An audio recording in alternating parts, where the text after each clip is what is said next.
4 years, I had married Lord Wei in my cousin's stead, serving him with utter devotion and earning universal praise as the most deserving Lady Wei.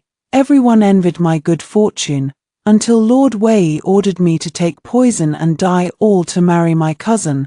When I opened my eyes again, I was reborn on the night before I was forced into the proxy marriage.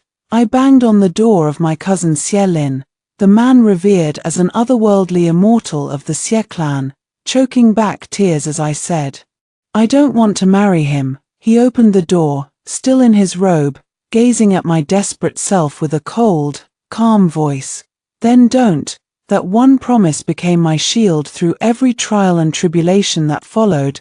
The 3rd month of my captivity by enemy forces, I received news of Lord Wei's wedding to my cousin Shuiyun.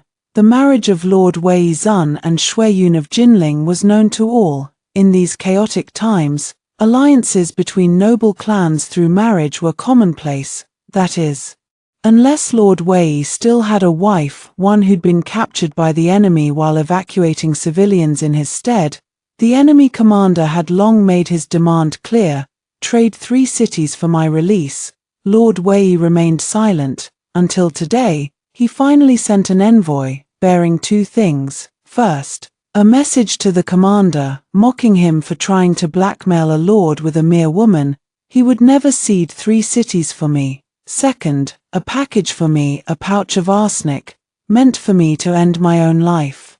The envoy delivered Lord Wei's words. He said, "Yun, I have wronged you. I will repay you in the next life. Nothing more, nothing less." Trapped in enemy hands for months, I endured daily torture. Trapped between life and death, I waited and waited only to hear that my lord had taken another wife, and then to receive a pouch of poison, urging me to kill myself. He told me he'd make amends in the next life. 3 months ago, I was still the most envied woman in Wei's capital. Born not to the main line of the prestigious Shui clan but to a distant, insignificant branch, I'd been incredibly lucky to marry the young, powerful Lord Wei Zun in my cousin's place. He was a young man of boundless ambition, leading his armies through battles and glory, and I, standing by his side, shone with unparalleled splendor in the eyes of the world. No one knew the endless hardships I endured behind closed doors. Because I was a proxy bride, Lord Wei never acknowledged me as his wife. Never once looked at me with a hint of warmth. Without his support and with my humble origins, I struggled to survive in the capital. I personally tended to the farmlands in spring to demonstrate female virtue. I served my mother-in-law diligently for years, never making a single mistake. I knew Lord Wei had his heart set on ruling the realm, so I strived to be the perfect Lady Wei, winning the admiration of everyone in the capital. I thought that with enough effort, I could make things work. But I was wrong. At least, Lord Wei didn't think so. When chaos erupted in Yeqing, he left me behind to stabilize the army's morale, even though he knew the rebel forces would arrive soon, even though he knew I was just a woman. Before Lord Wei departed, I called out to him, my hands trembling with fear hidden in my sleeves. I asked, "My lord, will you come back for me?" Lord Wei turned around, the sword at his waist clinking against his armor. He said, "Yes." He lied. The city fell. I was captured by the enemy while evacuating the civilians, and for 3 months, he never came, not once. He was never going to come for me. No matter how excellent I was, I would never be the woman he desired. I never imagined that after dying from the arsenic poisoning, I would return to the night before I married Lord Wei. I was still wearing my wedding dress. That year, I was only 16. The members of the Shui clan stood guard over me, threatening me with both kindness and cruelty. He is Lord Wei himself. Marrying him is the greatest fortune imaginable. If you delay this marriage, not only you, but your parents will pay with their lives. The Shui clan of Jinling was a prominent, noble family. My own family was nothing but a distant, forgotten branch, a small, humble household until one day, the main clan sent for me. They said the young lady of the main clan needed a companion. My mother, worrying about my marriage prospects, hoped this trip to Jinling would allow me to find a good husband, and she readily agreed. Before I left, she was filled with a mix of joy and sorrow. One moment she said, "Jinling is a vast land of talented people, with many fine young men. It will do you good to see the world." The next moment she sighed, "Ayun, if the people of Jinling treat you badly, come home. Mother will always be here for you." She had no idea, none of us did, I would never return home. Because the Shui clan hadn't sent for me to be a companion, they'd sent for me to be a proxy bride. As soon as I arrived in Jinling, I was forced into the wedding dress. The Shui family kept me under constant watch, afraid I would run away. From that day on, I had no choice in my own life. I was trapped, with no way out. But perhaps there was one way. Taking advantage of the old woman guarding me being distracted, I knocked her unconscious with a porcelain pillow and climbed out the window. If my memory served me right, Xie Lin, who would later hold the seals of 6 states, was staying at the Shui mansion at this time. He was the very embodiment of a noble, upright gentleman. I didn't know where he was staying, I only knew he loved to live by the water. I ran desperately toward the green lake in the Shui mansion, my body soaked in sweat. In my previous life, Lord Wei had tried to punish me several times for being a proxy bride. And it was only because Xie Lin spoke up that I escaped unscathed. If I could find Xie Lin, perhaps he could help me. The lights in the Shui mansion flickered on one by one, and guards and maids swarmed out to search for me, their footsteps drawing closer and closer. I heard someone shout, "There she is." I stumbled into a small villa by the lake and banged on a closed door. The steward, leading a group of men, stopped outside the villa, hesitating to enter as if wary of something. In the next instant, the door opened from within, and the young master of the Xie clan, dressed in his robe, stood before me. I was too exhausted to speak, only a few words escaped my lips, choked with sobs. "I don't want to marry him. Please, can you help me?" My wedding dress was torn from running, my face streaked with sweat and dirt. The steward called out from outside the villa, "Young Master Xie, this runaway bride has disturbed your rest. We will take her away at once." He paid the steward no heed, his eyes fixed on me. Xie Lin's voice, soft yet firm, seemed to be addressed to me as much as to the men behind him. Moonlight spilled over his face. He said, "Then don't marry him." At the end of my rope, that one promise became my salvation. From that day forward, through every trial and tribulation, he stood by my side, never breaking his word. Xie Lin sent a letter to the elder of the Shui clan, then ordered a maid to take me to bathe and change clothes. When I emerged, he was brewing tea on the veranda. The doors were wide open, the white silk curtains fluttering in the night breeze, and the sound of his wooden clogs echoed softly on the corridor. I sat down across from him, my movements cautious. The surroundings were as quiet as still water, as if the chaos and pursuit of half an hour ago had never happened. Only the dull ache of the scratches on my body from running reminded me that this was not a dream. It was already the 3rd watch of the night. By dawn, the Shui clan would send their daughter to the wedding, yet in the distance, the wedding lanterns blazed bright, and the servants continued to bustle about with the preparations. The Shui clan was still going to marry off their daughter. I clutched the hem of my dress, my voice tight with anxiety, and asked, "Who is going to marry him?" A sense of panic washed over me unconsciously. I feared that by dawn, the Shui clan would come to drag me back. I feared that Xie Lin's promise would be nothing but empty words. He pushed the brewed tea toward me. It was a cup of tea to soothe the nerves. Xie Lin turned his head slightly, his tone casual as he replied, "Shuiyun, the woman who was supposed to marry Lord Wei in the first place." I froze. This was how it was meant to be. The one betrothed to Lord Wei was always my cousin Shuiyun, but she'd refused to marry him, simply because she loathed the cold climate of Wei's capital, and that trivial reason had destroyed my entire life. On my wedding night, standing in my cousin's stead, Lord Wei had drawn his sword and pierced my veil, the tip of the blade barely missing my throat. He'd spat out each word with icy hatred. "You are not the woman I intended to marry." For 10 years of marriage, I never knew a moment of peace. Xielin had set everything back on its rightful path. This time, Shuiyun would marry Lord Wei herself. I would no longer have to endure 10 years of bitter cold in Wei's capital. I looked into Xielin's eyes, and tears threatened to spill over. I quickly lowered my head, hiding my face behind the teacup as I took a sip. Xielin said, "Finish this tea, then get some sleep. I will send you home." The night was cold and dewy, and I had returned to the day my fate had taken a turn for the abyss, and someone had promised to send me home.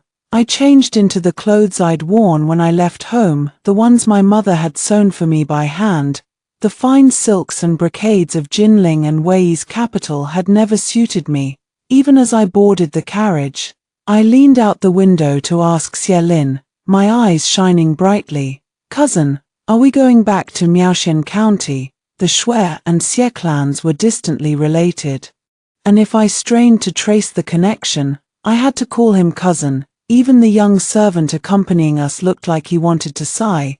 Xielin raised his eyes, answering me for what felt like the 100th time, and there was a hint of helplessness in his voice. "Yes, we are going back to Miaoxian County. Back to my hometown, Miaoxian County."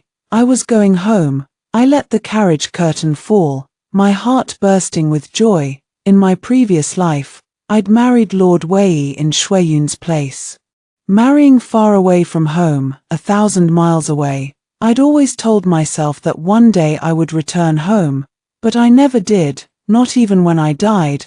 The carriage traveled for 2 days before stopping by the Danshui River. Miaoxian County was just across the river, but by a twist of fate, we encountered the Shui clan's wedding procession. Shuiyun was traveling to Wei's capital to marry Lord Wei and also needed to cross the Danshui River. She had set off earlier than us but had been stranded here because her boat had broken down. We happened to cross paths, and we could share the same boat. Shuiyun was the last to board. I stood on the deck, watching as she was carefully escorted by her servants, only to yank off her wedding veil and tilt her head up to look at Xielin. This was the first time I'd ever seen Shuiyun in person. I knew she was the most beloved daughter of the Shui clan, the most envied young lady in Jinling. The woman Lord Wei had never forgotten for 10 years. I had been poisoned to death because of her, yet I had never laid eyes on her face. Shuiyun was as delicate as a lotus flower in the wind, her eyes brimming with tears as she said to Xielin, "Cousin, I don't want to marry Wei Zun. The north is so cold, and besides, Wei Zun has a reputation for killing his own father and brother. Who knows if he'll kill his wife too? Can you help me?" Xielin remained silent. His servant spoke up in his stead. "Young lady, the Shui and Wei clans have long had a marital alliance. What's more, you are already a bride on her way to the wedding. You will soon reach the lands of Wei. Even my young master cannot change this." Shuiyun's voice was soft and pleading. "There must be a way." Her eyes darted to me, fleeting and dismissive. Even now, she couldn't be bothered to look at me directly. I thought she had guessed who I was. I watched his retreating figure countless times, yet he never once looked back. Wei Zun, along with everyone in Wei's capital and Jinling, had never regarded me as anything more than a girl of humble birth. The princess refused to be his concubine. She arrived in Wei's capital with her private army, determined to claim the title of Lord Wei's wife for herself. Every spring plowing season, I would go to the fields personally, working alongside ordinary peasant women to encourage farming in Wei's territories. The princess set fire to the farmlands, and in the chaos, she abducted me, throwing me into the sewage pond outside the city like a stray dog. As I was drowning, Prime Minister Xielin saved me just in time. I clung to his hand, delirious with fever. My tears burned my cheeks as I gasped. "I don't want to be here," he asked. "Then where do you want to go?" I bit my lip, unable to answer. anywhere but Wei's capital.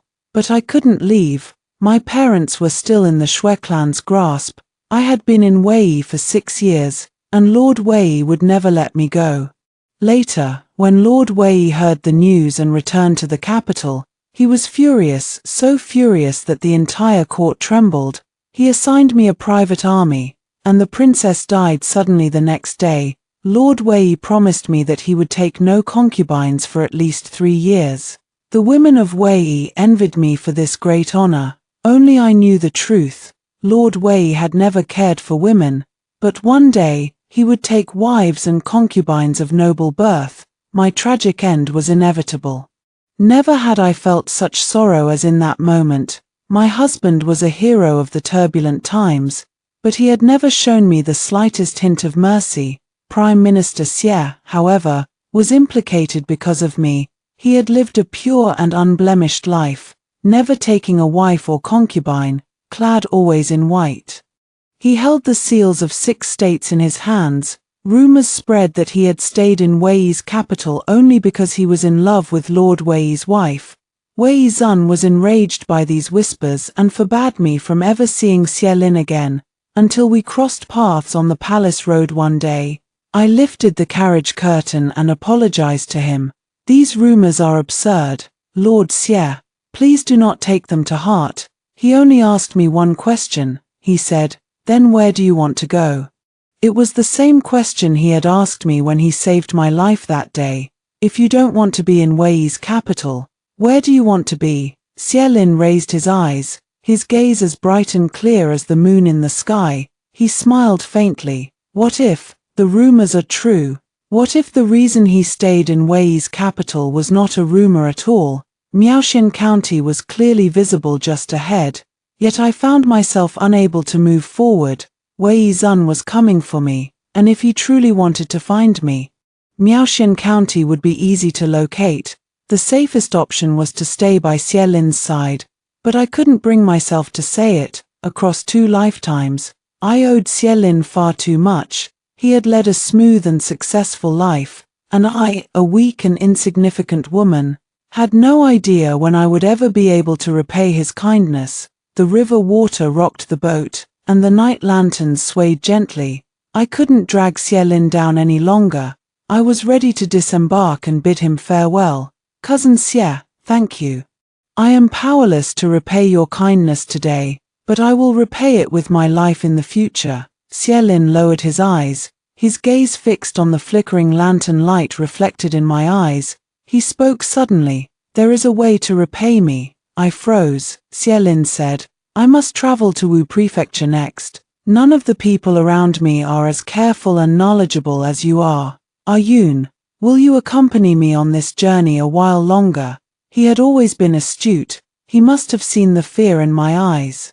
And he had probably guessed my complicated past with Lord Wei, yet he had never pressed me for answers. We were practically strangers. Yet he had fallen out with the Shui clan and clashed with Lord Wei because of me. Even now, he offered his help with such gentle words. I held back my tears. Xie Lin, what if I am a terrible person? What if you are helping the wrong person? Xie Lin denied it softly. You are not. He never told me that he had been having a recurring dream. One he could never remember clearly upon waking. He only recalled a woman sitting behind a curtain, saying, Prime Minister Xie, I cannot leave. The poor women and children of Wei need me to care for them. Besides me, no one in the court will speak up for them. Lord Wei is warlike. But I can temper his bloodlust and prevent unnecessary wars. You have lived a life of integrity. You need not involve yourself with me, lest future historians distort the truth with their slander. My freedom does not matter. If one day you return to the south of the Yangtze River, please send word to my parents that I am safe. That will be enough. Her words were all about others. Her face was as beautiful as the spring mountains, and her heart was as kind as flowing water. She was kinder, more resilient, and harder working than anyone in the world, but she was never happy. Prime Minister Xie had led a life of unbroken success, but he had one regret. He had met her too late to take her away. She was such a good girl. Yet she never got to live a good life. Floods were raging in Wu Prefecture. Xie Lin, who was renowned for his knowledge of everything under heaven, had been invited by the governor of Wu Prefecture to rebuild the river channels and alleviate the flooding. Every day, he wore a straw raincoat, leaving at dawn and returning at dusk. I had thought Xie Lin's request for my help was just a polite gesture, but to my surprise, he actually introduced me to the governor and let me assist in the official work. In my previous life in Wei's capital, whenever there was a natural disaster or man-made calamity, I had always taken charge of allocating grain and funds and comforting the victims on Lord Wei's behalf, never making a single mistake. The logistical work for the flood relief in Wu Prefecture was not particularly difficult for me. I contacted wealthy merchants, built shelters for the victims, and opened granaries to distribute porridge, personally overseeing every step of the process. Within a few days, dark circles formed under my eyes from exhaustion. I had originally taken on this work to repay Xie Lin's kindness, but gradually, I began to feel a sense of happiness. Everyone here called me Miss Ayun. Miss Ayun, my child had a severe cold and fever yesterday. Thank goodness you sent Dr. Liu to treat him. Miss Ayun, you are nothing like those other noble ladies. You are the kindest person I have ever met. Miss Ayun, we are so lucky you are here. No one dares to embezzle the rice and grain now. Miss Ayun, thank you so much. In Wei's capital, I had received such praise before. Lord Wei has a virtuous wife, gifted in both virtue and talent, but everyone there had called me Lady Wei. Everyone knew me as Wei's Lady Xue.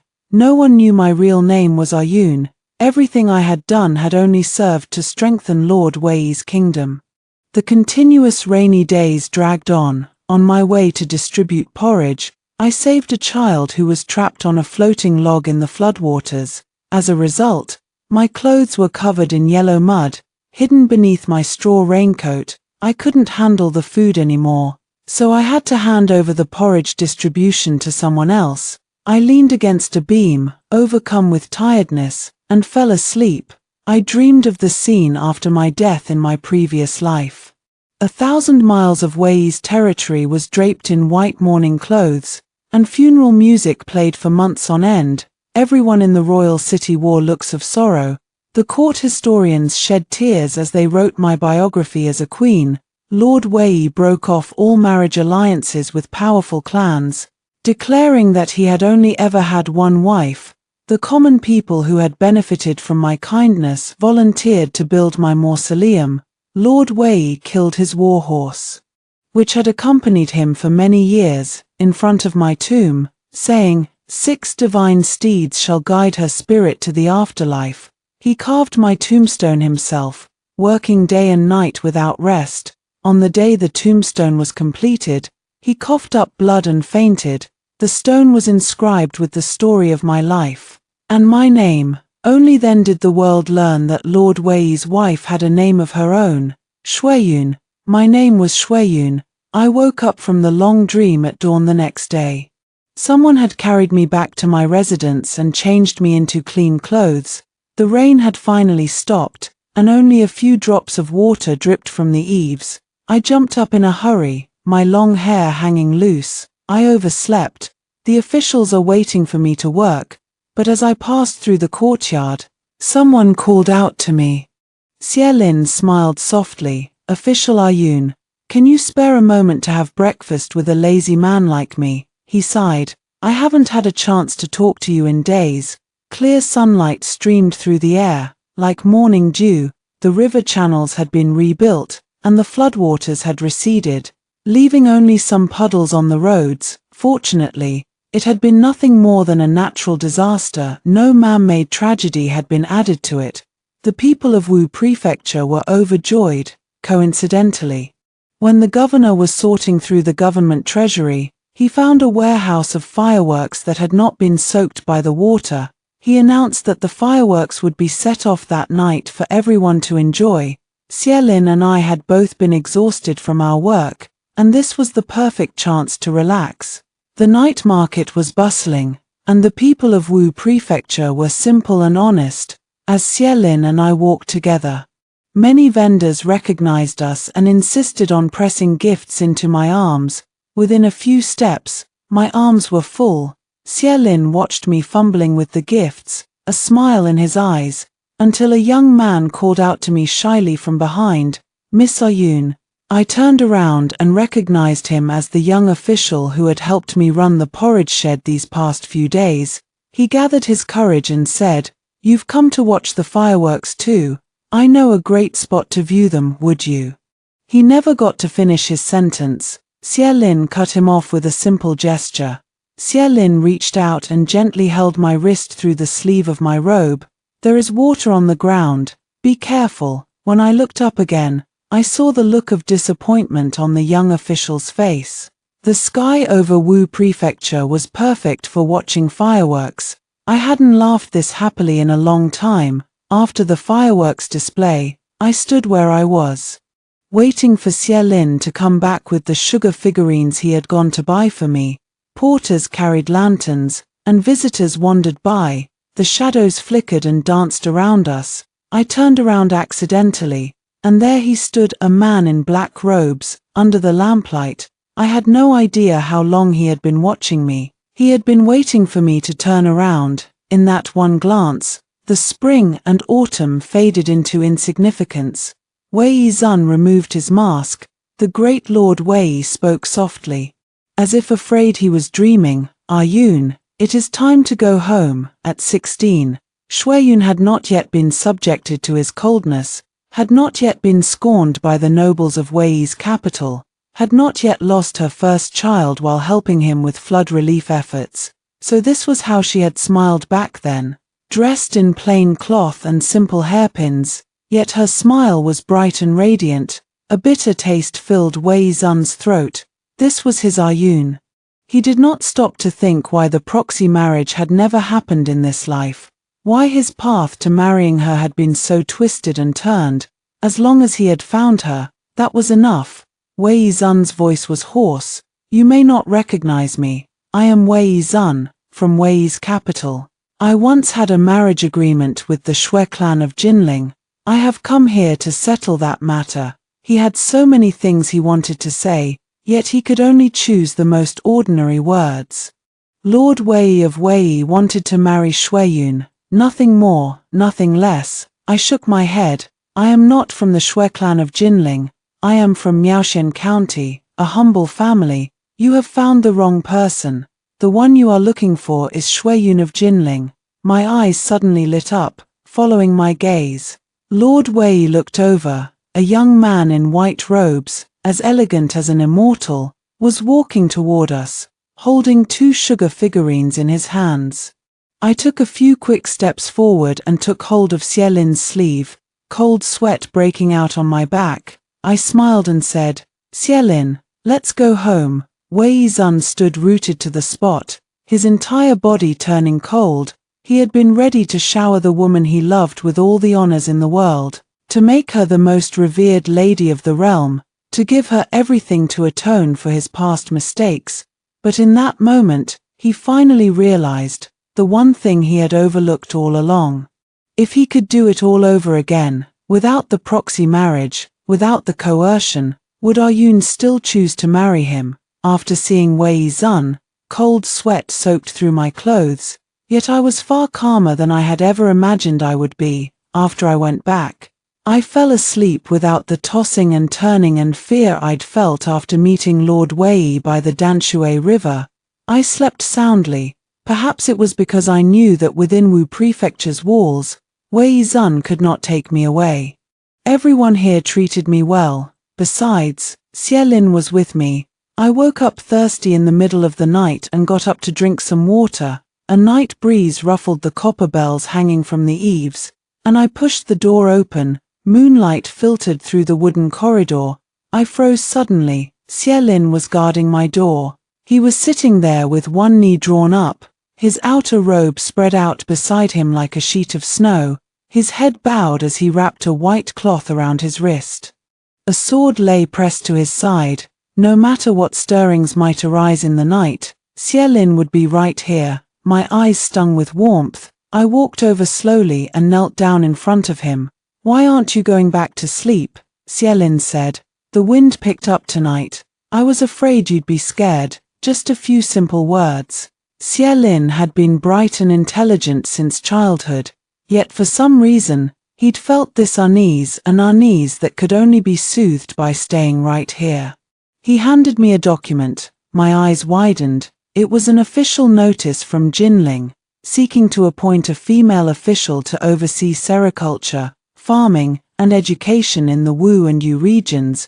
It was not a particularly high-ranking position, but female official posts were rare. Whenever one became vacant, countless talented women competed fiercely for it. Anyone who received this document was to proceed to Jinling immediately to join the selection process, Xielin said. "This document should have arrived earlier. The governor has reserved Wu Prefecture's candidate spot for you. He asked me to tell you thank you, Miss Ayun, for all your efforts during the flood relief in Wu Prefecture." He spoke lightly, but I knew how much effort this had taken. The position of female official came not only with rank and real authority but also with the freedom to choose one's own marriage. No clan elder could interfere. Xielin had always known that I feared the Shui clan of Jinling would use our distant kinship as an excuse to force me into another proxy marriage. If Xielin hadn't introduced me to the governor, if he hadn't pulled the strings behind the scenes, would the governor have ever thought to repay me in such a way? I stared at Xielin, my mind going blank. So this was what he'd meant when he'd promised me "then don't marry" that night, all those days ago. Even if a lord came to propose marriage, even if the clan elders pressured me to wed, I could say no, I whispered. What if I fail the selection? What then? Xielin lowered his eyes, his voice steady as a rock. Then you still have me. He'd said it before. He was here. He would always be here, returning to Jinling. But the way everyone looked at me was completely different. Even the inn where I was staying was flooded with invitations to banquets, something that would never have happened before. Then I learned the reason. On the day the Shui clan sent their daughter off to marry, Lord Wei had personally traveled 1,000 miles to fetch her. It should have been a storybook romance, but who could have predicted that the Shui clan's young lady, Shui Yun, would faint from fright at the sight of the wedding fleet. Her pale face had been exposed beneath the red veil, shaming herself in public. Lord Wei had been furious. He'd broken off the engagement on the spot. He declared by the banks of the Danshui River. A woman as cowardly and timid as this is unworthy of being a lord's wife. But Lord Wei hadn't left. He'd visited the Shui mansion again, not to rescind his words, but to ask for the hand of another young lady of the Shui clan, the 17th Miss, Shui Yun. The main Shui clan of Jinling had long since cut off ties with my family, yet my name had been recorded in their genealogy. During my stay in Wu Prefecture, the Shui clan had been scrambling to find me. Everyone assumed I'd returned to Jinling to marry Lord Wei. They envied my good fortune, flooding me with banquet invitations, all eager to curry favor with me. No one could have guessed I was here to compete for the position of female official. Not many people had received the official document to participate. The candidates were all noble young ladies from the Wu and Yu regions, each renowned for her talent and wit. On the day of the selection, Shui Yun was there too, but her face was sallow, and she had grown thin and gaunt. The other noble ladies sneered as they passed her by. Shui Yun had first been labeled foolish and malicious by Xielin, then publicly humiliated when Lord Wei had broken off their engagement for her cowardice. The only reason she'd even been allowed to participate in the selection was she was the most beloved daughter of the Shui clan. Nothing more, nothing less. Someone tripped her as she walked. She fell to the ground, and the pearl hairpin in her hair rolled right to my feet. It was a beautiful hairpin, studded with pearls. I bent down to pick it up, handing it back to her. Shui Yun looked up at me, and for the first time, she called me by my name. Her eyes glistened with tears and hatred. Shui Yun, I only didn't want to marry Lord Wei. What wrong did I do? You came to Jinling to find a good marriage, didn't you? We could have helped each other. What was so wrong about you taking my place? Shuiyun and Shuiyun. Our names were so similar, yet our fates could not have been more different. Even now, she still thought she'd been doing me a favor. I fell silent for a moment. Before I came to Jinling, I said slowly, I asked my mother, what makes a marriage a heaven-sent match? She told me I'd know it when I saw it. At first, I believed everything the Shui clan told me, that Lord Wei was a young hero, destined to be a great husband, on the way to marry him in your place. I'd even felt a flicker of hope. Back then, I was as young as I am now. I thought that if I worked hard enough, I could be happy. It didn't matter that Lord Wei didn't like me, that the people of Wei's capital looked down on me for being a proxy bride, that everyone thought I was too lowborn to be his wife. I told myself I'd be perfect at everything I did. But do you know how old I was when I died? I was only 26. My words were muddled, spoken more to myself than to her. Shuiyun stared at me, her eyes wide with confusion. She would never understand. I stood up. The selection was about to begin. I didn't want to be tangled up with Shuiyun anymore, not with her, not with the life I'd lived before. I took a few steps forward, but then I heard a voice behind me. Shuiyun said, I'm sorry. The female candidates were examined personally by the revered Princess of Nanyang, a woman of great virtue and achievement. By the time I finished writing my policy essay, the sun was high in the sky. Past noon, sunlight streamed through the windows as I set my brush down on the ink rest. The Princess of Nanyang happened to pass by my desk. She paused for a moment, but she wasn't looking at my essay. I knew what she was looking at. The fingers of noble young ladies might bear faint calluses from playing the qin, but my hands were covered in thick, rough calluses from years of working in the fields. I felt no shame in them, letting the princess gaze at them as she pleased. The essays were collected one by one, and the other candidates were called in one after another for their oral examinations. In the end, I was the only one left sitting at my desk in the vast examination hall. Dusk was falling outside the windows. I was the last candidate to be examined. The Princess of Nanyang had not earned her title through the glory of her father or ancestors. She was a woman of genuine accomplishment. She personally handed me a set of red and green official robes, with a female official's waist token tucked inside. I looked up at her, stunned. I hadn't even had a chance to speak yet. She smiled. Do you know why I chose you? The princess said. On my way to Jinling, I heard about the flood in Wu Prefecture and intended to go help, but when I arrived, I found everything in perfect order. I passed by one of the relief porridge sheds and saw you leaning against a beam, fast asleep from exhaustion. Everyone around you was calling you Miss Ayun. I remember thinking then, I wonder what her real name is. Then today, I read an essay, brilliant, insightful, its arguments surpassing those of any man. The name written on the scroll was Shuiyun. It is a very good name. The waist token rested in my calloused palm. In the princess's eyes, I saw only encouragement and hope for a younger generation. She said, You have an extraordinary bearing, gentle yet strong-willed. I have not met anyone like you in a long time, Ayun. I hope you will honor this position of female official. I lifted the hem of my robe and ran out of the hall as fast as I could. I wanted to share this good news with Xielin as soon as possible. He would be waiting for me outside. I was sure of it. I spotted a tall, upright figure in the distance. I ran toward him, gasping for breath, my eyes shining with joy. Xielin, I'm going to be an official. But when I was still 10 steps away, I came to an abrupt halt, my smile fading away.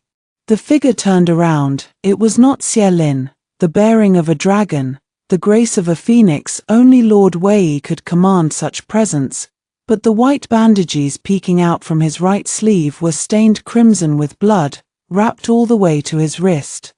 Betraying his injury, he was hurt badly, yet there was no trace of pain on his face, only his lips were pale. This was always how Wei Zun was cruel to others, but even crueler to himself. Word had spread that Lord Wei was lingering in the south. Many people wanted him dead. These past few days had not been easy for him. Wei Zun seemed not to have heard the name I'd called. His eyes lingered on my smiling face, as if he were memorizing it, greedy for every detail. He said, "There are female official positions in Wei's capital too. Why not come to Wei with me?" Yun, everyone in Jinling knew, Lord Wei had gone to the Shui mansion, offering the wealth of 3 cities as betrothal gifts to ask for the 17th Mrs. Hand in marriage, and he had been rejected. I stood rooted to the spot, asking Wei Zun only one question. "Where is Xie Lin?" A cold smile tugged at Wei Zun's lips. "That boy from the Xie clan, he has his own place to be," his attendant spoke up. His voice sharp. "Miss Yun, don't be fooled by that Xie's handsome face. He is a vicious man."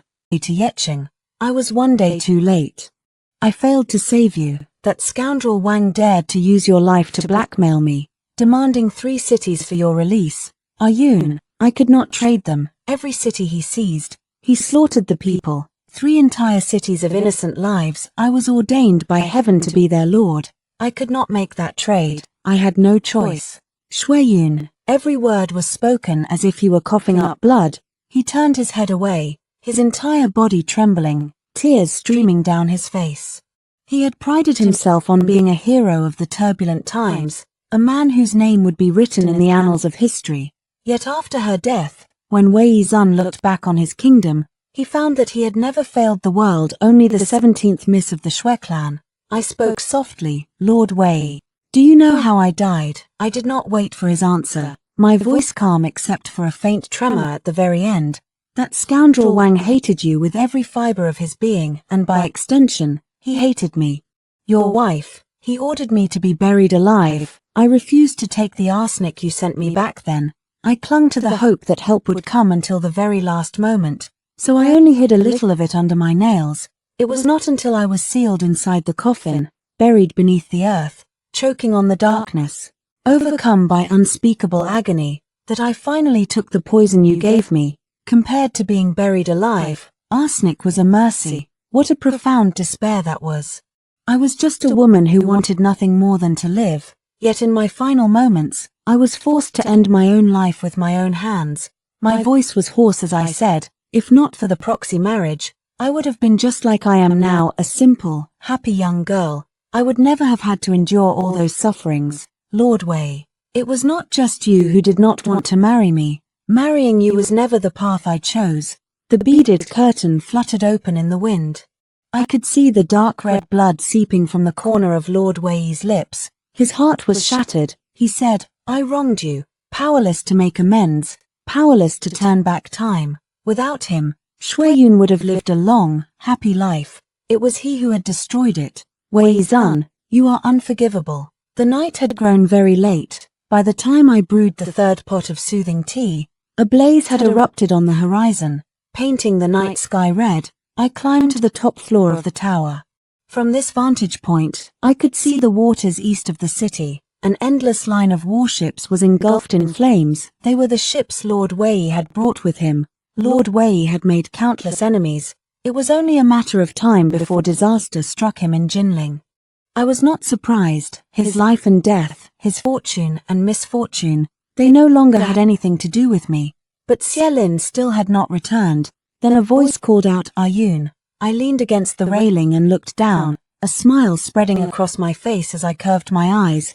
There stood Xie Lin at the bottom of the stairs, looking up at me, as elegant and upright as a pine tree. The night was quiet, only a gentle breeze stirred the air. Xie Lin ascended the steps, walking toward me.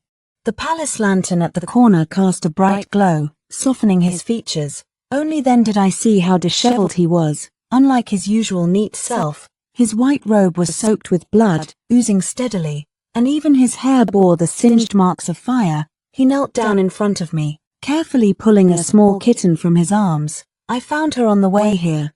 I wondered if you would like her. Congratulations, our Yun, you are now a female official." The kitten was as white as snow, round and adorable, I leaned down and lifted the sleeve of his robe. The knife wound was deep, so deep that I could see the bone. Lord Wei sent men to ambush me, Xielin explained, his voice low as he looked down at me, brushing over countless dangers with a single sentence. I burned his ships. It all happened so suddenly that I did not have time to tell you in person. Do not worry, it is just a flesh wound. Lord Wei will not be able to come south for at least 5 years. No more coercion from Lord Wei, no more shackles from the Shui clan. This was a life that belonged to me. It would be a long, happy life, so happy that it brought tears to my eyes. What more could I ask for? I spoke softly. There are rumors circulating in Jinling. Have you heard them, my lord? They say the reason I refused to marry Lord Wei is because I am in love with you. Xielin froze. His hands hanging at his sides tightened into fists abruptly. The Shui and Xie clans were distantly related. At first, I had called him cousin only to claim some kinship with him, a connection that would not hold up to close scrutiny. There had been no shortage of gossip about us traveling together all this time. It was just that no one had dared to repeat those rumors to his face. After a long moment, he said, "Village gossip is not worth listening to. I will personally put an end to it so that your reputation is not tarnished." I looked into his eyes and whispered, "What if the rumors are true? What if, Xielin, I really am in love with you?" The wind, the moon, the clouds all stood still in that instant. Xielin suddenly reached out and pulled me into his arms. I was surrounded by his warm, clean scent in an instant, ignoring the searing pain of his knife wound, casting aside the despair of the past. It felt as if I had waited for 2 lifetimes to hear his words, spoken in a hoarse, joyous voice. I, Xielin, am thrice blessed by fate. Thrice blessed by fate to have my heart's desire fulfilled, a lifetime lost, a lifetime reunited, and a lifetime yet to look forward to. The wind swept away the memories of the past, leaving only a bright moon and a clear path ahead. My life still had countless tomorrows to anticipate.